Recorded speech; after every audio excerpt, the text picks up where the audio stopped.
Well, 20-17, the Jets over the Buffalo Bills here in East Rutherford. Issues on both sides of the ball. A lot to break down here. Adam Benigni at MetLife Stadium. Vic Carucci back in Buffalo. Vic, let's start with Josh Allen. I mean, it's more than just two very poor interceptions in this game. It's really 6 quarters when you consider the second half against Green Bay. 4 interceptions for him over that stretch and very poor decision-making with the football.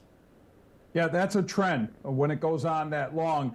And it wasn't just the interceptions. He never seemed comfortable. He seemed to be pressing. He seemed to be doing the things that we'd see earlier in his career when he was having some of those struggles. And I thought he was over that. I thought a more poised, better decision-making Josh was here. But what we've seen for the better part of these 6 quarters is definitely a concern.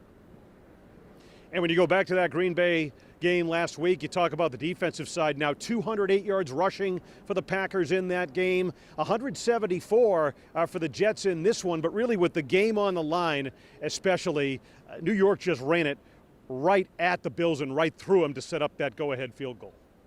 Yeah, that 86-yard drive at the end, and again, most of it coming on run plays, was a tough thing to watch. This defense has to be more physical. And again, you saw those problems against the Packers, but that was a situation where it seemed, okay, the Packers were bleeding time off the clock while trailing by double digits. This was a different situation. The Jets were dominating the line of scrimmage and really on both ends of it, but especially what they were able to do with their offensive line, dealing with a Bills defense that, yes, had some injuries to deal with, but still no excuse for the front seven looking as poor as it did. No, I agree. I mean, injuries definitely a factor, but again, with the game on the line, the battle along the line of scrimmage, the Jets clearly won it and not so coincidentally won the football game. And oh, by the way, now the Bills, yeah, they're 6-2, but Vic, 0-2 in the division. That's the type, or these are the type of losses that can come back to haunt them when it comes to tiebreakers later on.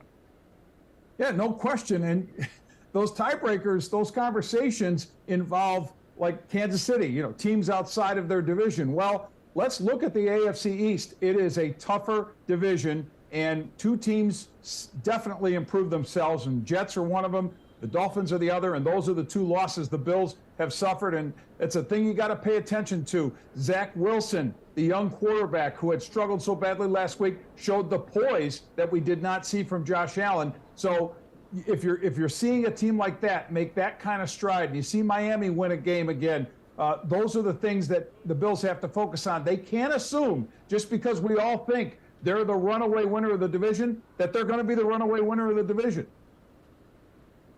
And so the level of concern on the rise now, the Bills 6-2 and headed home to host the Minnesota Vikings next week. For Vic Carucci in Buffalo, I'm Adam Benigni at MetLife Stadium in East Rutherford, New Jersey, Channel 2 Sports.